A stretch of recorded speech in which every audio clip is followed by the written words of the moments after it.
We're reading from the 20th chapter of John, verses 1 through 18. Early on the first day of the week, while it was still dark, Mary Magdalene went to the tomb and saw that the stone had been removed from the entrance. So she came running to Simon Peter and the other disciple, the one Jesus loved, and said, "They have taken the Lord out of the tomb, and we don't know where they have put him." So Peter and the other disciple started for the tomb. Both were running, but the other disciple outran Peter and reached the tomb first.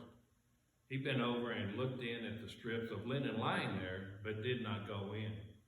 Then Simon Peter, who was behind him, arrived and went to the tomb.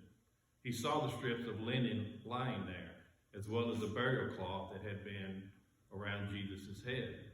The cloth was folded up by itself, separate from the linen. Finally, the other disciple, who had reached the tomb first, also went inside. He saw and believed. They still did not understand from Scripture that Jesus had to rise from the dead. Then the disciples went back to their homes. But Mary stood outside the tomb crying. As she wept, she bent over to look in the tomb and saw two angels in white, seated where Jesus' body had been, one at the head and the other at the foot. They asked her, "Woman, why are you crying?"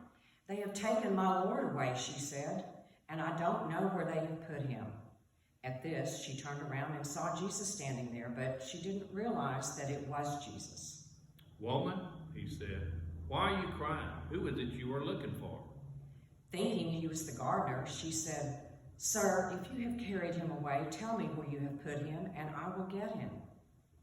And Jesus said to her, "Mary."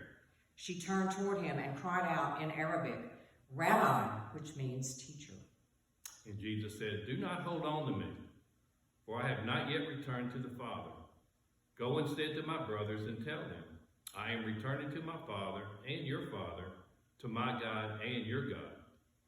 Mary Magdalene went to the disciples with the news, "I have seen the Lord," and she told them that he had said these things to her.